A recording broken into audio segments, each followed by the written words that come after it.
And I'd like to welcome back Carm from the Royal Blue. Carm, how are you doing? I'm doing pretty good. So, well, first of all, congratulations on the new album. Thank It, you. it was pretty exciting to hear new music, and especially like it. I want to get into like the sound you guys went for on this album because I really dig this album a lot. The last time we had you on the show, it was October 12th of last year of 2019, and I don't know if much has changed since then. Obviously, you guys have a new album out, but we'll just right off the bat talk about the whole situation with COVID. How has that affected the Royal Blue as far as from a perspective of building the fan base and the Well, it kind of knocked us out of the water, like it's probably knocked every band out of the water. You know, um, what was the last show we did last year? I think was with you guys. at the Snowball benefit? Yep, yep. That gives a music hall. I think that was the last show, and then we went into like writing mode and practicing mode because we knew we were going to start recording the album, and we started that in January, right after the new year. And we got most of it done by the end of March. All we had to do was the backing vocals and what we call our percussion party, where we go in and do percussion stuff. So we had most of it done, but then the lockdown happened, and that closed the studio actually. So we were again like dead in the water and wondering like what's gonna happen.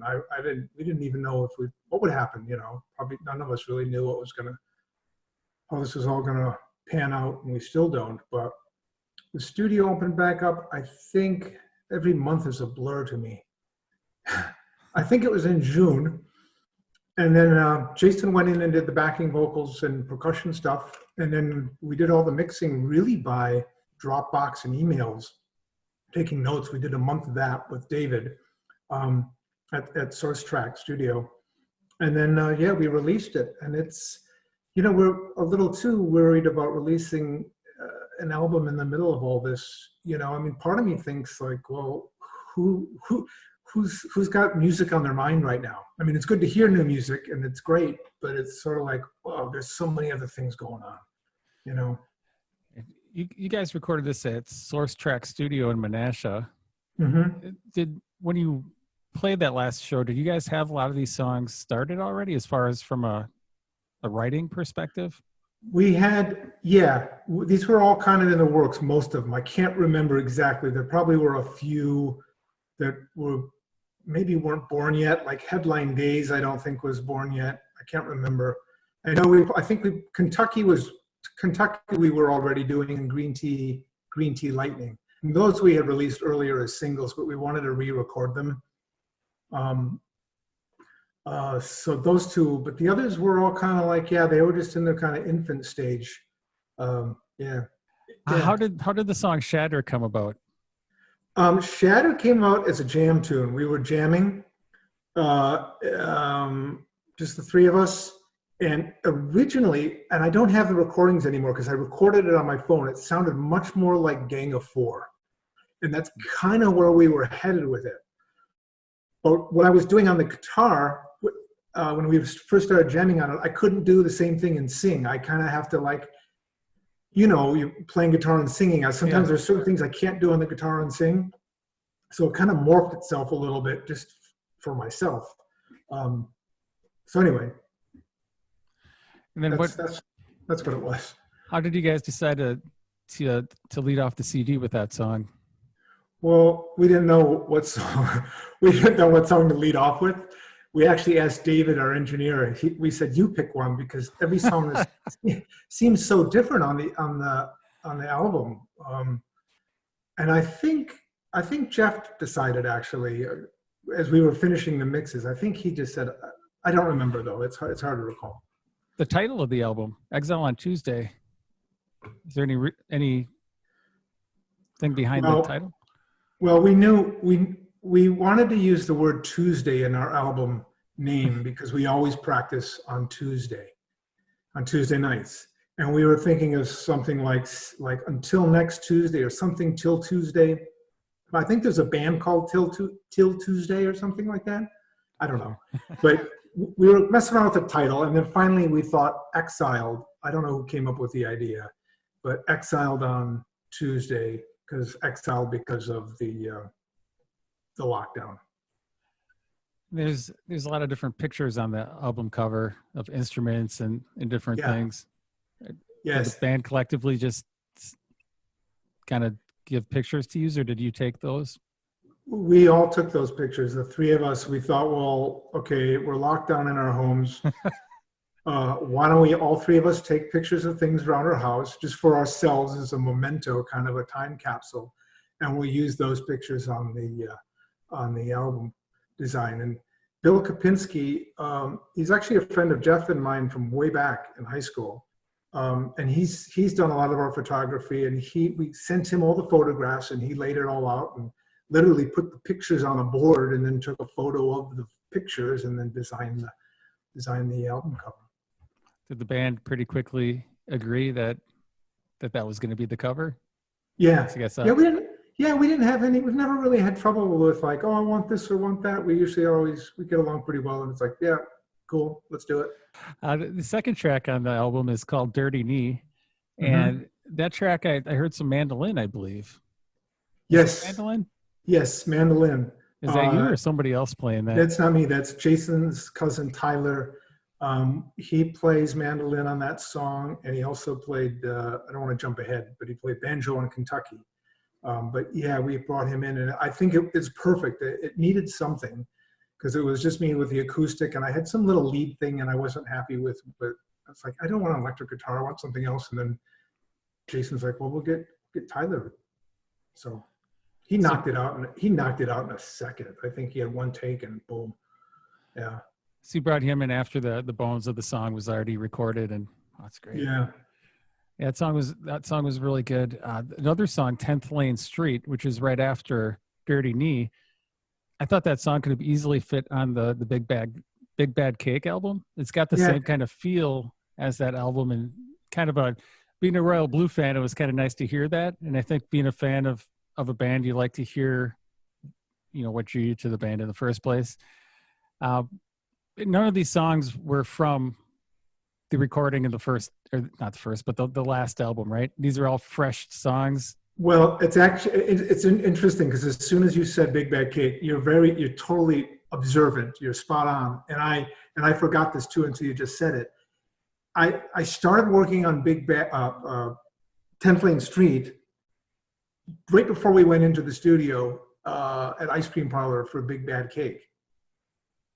And I was just thinking of some kind of acoustic thing, and the three of us played it together, and we thought, no, we just don't have time. We're going to the studio. Let's just leave it.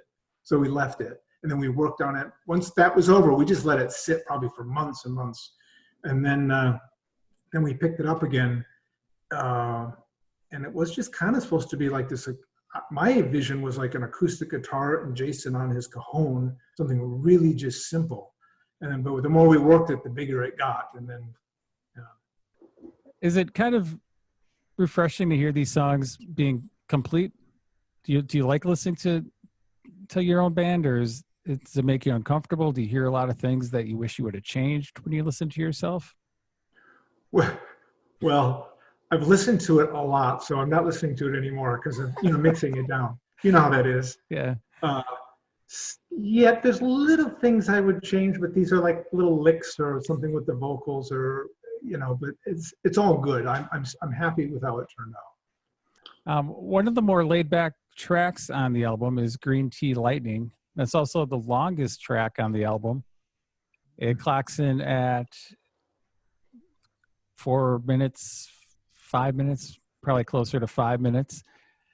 When you're writing a song, do you ever kind of like, in your mind, do you have like a 3 minute, then your mind just naturally says that song's got to be done? Or no, because I don't think any of the other songs are all pretty much in the same ballpark for length, but Green Tea Lightning was a little longer. So I don't know if there's a reason that song went longer.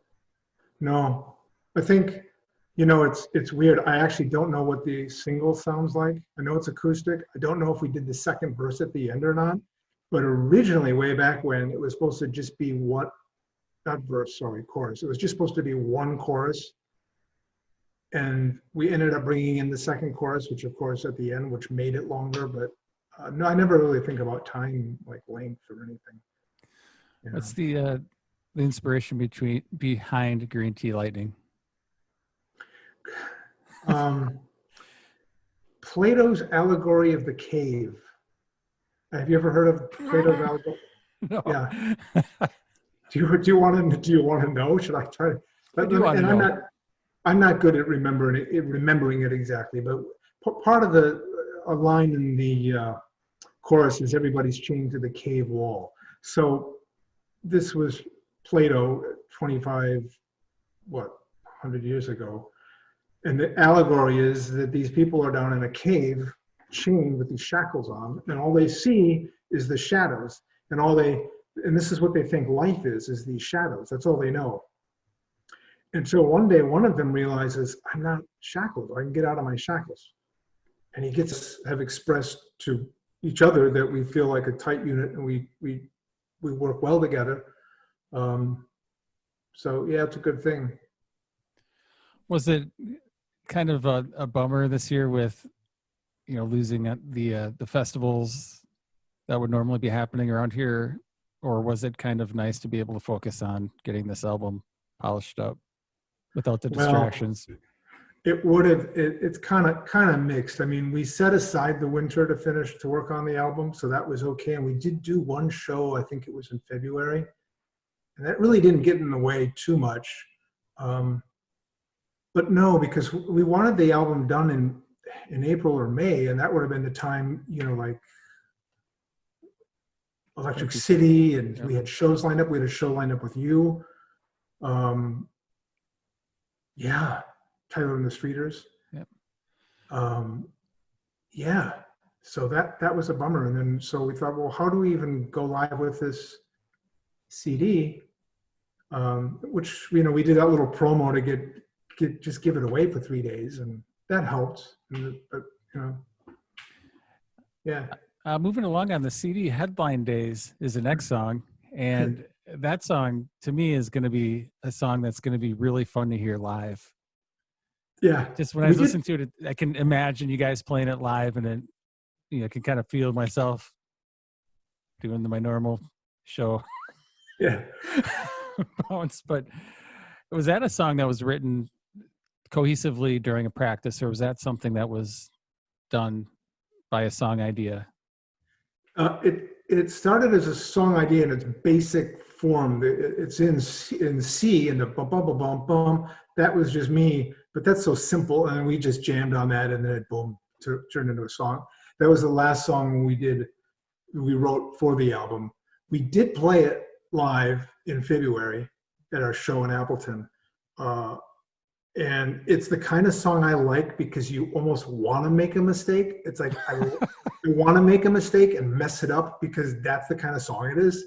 Sort of like this, like Big Bad Cake. I want to play it and just wreck it because you know what I mean. You want to be right on the rail and just hit the wrong chord because that'll sound cool. Well, there's just so much energy, going through that song. And from the start of that song, I thought this is one of the live songs that I'm going to be looking forward to hearing. We're talking, kind of going through sequential order of the new CD and kind of hitting on each song on the way. The next step after Headline Days was a song called Kentucky. And I believe you mentioned earlier that the gentleman that played the mandolin played the banjo on this song. Yes. And then was that with the same session? He just did them both at the same time? Yeah, same session. And we asked him to do the mandolin, which I was excited about. And he brought the banjo in. And I have to admit, I was a little leery because Chuck Berry's, kind of, not Chuck Berry, Kentucky is kind of a Chuck Berry song. And I thought, how's this going to fit? But let's do it. And he did it. And it sounded really cool, but I still wasn't convinced. But then David, did the thing in the mix, and I think it sounds great. I like it in there. Yeah. So yeah, again, that was Jason's cousin. Yeah. So did he have to do something special in the mix to make it more pleasing to your ears? I don't know. I don't know. And maybe because when I first heard it, when you're recording that, that which you're recording is so loud, right. Because my focus was just hearing the banjo and thinking, well, I don't know. It's really good, but I don't know how it's going to work. But Dave, I don't know what David did. I don't know. I mean, he does do magic though. He's pretty good. The song after that's called Old Greek Road, and the song's got some really good harmonies on there. So I'd like to know who's doing the harmonies, and were the harmonies added after your main vocal take was complete? The harmonies were done after the harmonies were done in the summer, after the lockdown. And Jason's daughter Emily and her friend Margot did some harmony work on the album. I believe Kentucky as well. So there's the female singers totally help me out tremendously. I wish I wasn't there, but yeah, that's what that is. Carm, this next song here is a song that I also really like. It's called Graphite. Oh, yeah. And I think that the intro to this song is awesome. And I want to know if the song was written around the bass line, or if the bass line came after the guitar was written. Bass line. The bass line was written first? Bass line, yeah. It feels like the bass line is just like the backbone of the song. Like I don't know how the song could have been there before, but the guitar plays beautifully on the bass line. The drums are in the pocket. It's a good song, but that intro to the song is great. And the guitar is just E. I think the whole thing, I can't even remember.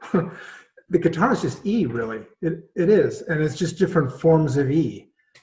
So, yeah, yeah. It's all about the feel, though, Carm. Is that? Does each band member have a favorite song on this album?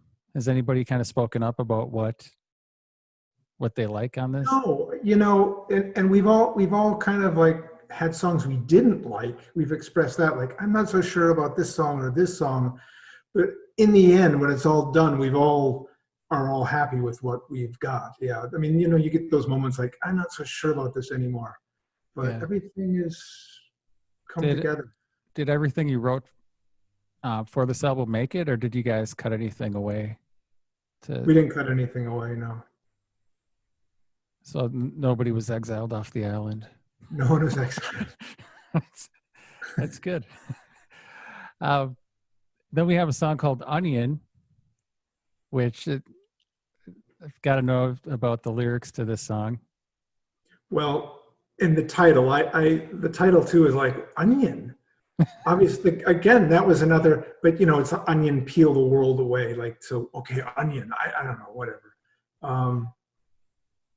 Yeah, onion there's a lot of, what's the word? Introspective. Onion is really about how things here just don't last. And, the last couple of years, I've seen and have had friends pass away, and, and it seems like the last couple of years especially, and that's kind of sort of what it's about. When these things happen, and I know you've gone through this, it's, you just start looking more and more inward because of it. And that's really that's kind of what drove the lyrics to that song.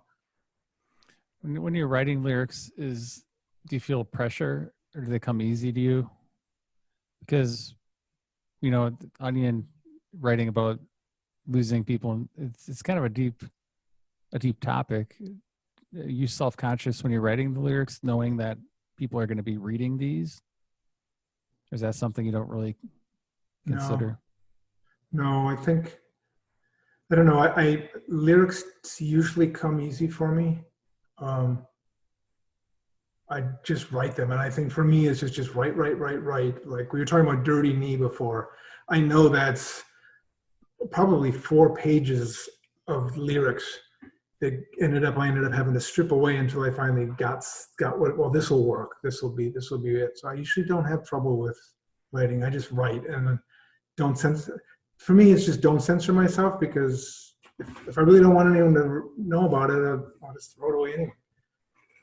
Did Jeff and Jason ever ask you about a lyric, or hey, what were you singing there? Or they just kind of Yeah. like, Well, Carm, do your thing.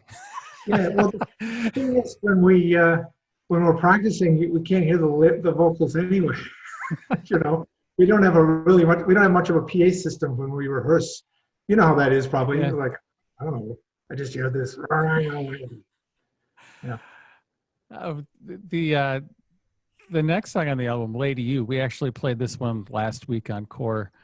Wow. What's the song about?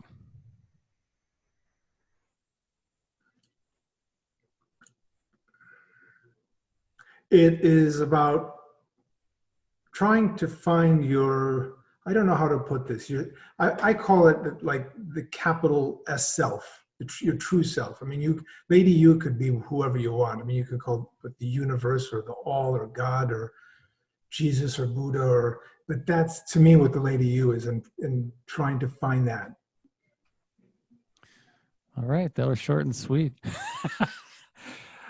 And then the album closes with a mix of the CD opening song, "Shatter," and it's the Milo mix. Who's Milo, and why does he get his own mix? Milo was the assistant engineer. So was this just something that he mixed up and you guys thought it was something that would be cool to close the CD out with? Yeah, it was literally last minute.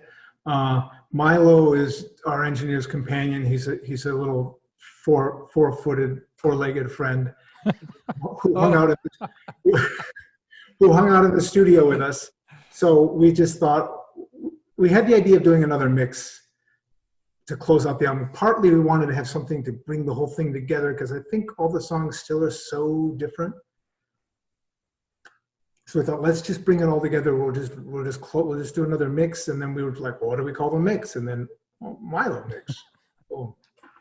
I like that it kind of gives you like a different perspective on the song, even because you're hearing things that you don't hear during the regular version, because most of the vocals are stripped away, and it's just it sounds different, and it makes it to where you kind of want to listen to the beginning of the CD again, so you can hear what that version sounded like. So it kind of gets you in a loop, which I liked. And that's the album right there. And I think it's a great album. People should go check it out if they haven't already. It's the third LP that you guys have released, and I know everybody always says that their latest album is their favorite. Out of your 3 LPs, which album is your favorite? Oh, I guess this one. You guys have been together now. You've got a lot of material. Do you feel the band sort of changing as far as your style? Like I felt this, and this is just my read on it. I felt this album was a little bit, it had more grit to some of the songs. And by grit, I mean just kind of an abrasive sandpaper that kind of gets you and pulls you. And it's just something that this album was one that I think I can listen to multiple times and hear different things. You've got a good mix of like faster songs and then slow ones mixed in, so you're not getting like the same flavor throughout the whole thing. And I just babbled there for you. And I'm sorry. No, you said it though really well. I mean, we've talked about our songwriting and our working together as a band recently. We've had a number of conversations, because we noticed it's changed. I can't say what it is, and I don't know if you and I talked about this last time, but writing a song, it's like you can't write a song for a certain flavor or style, you can try, but to me, so much of it just happens.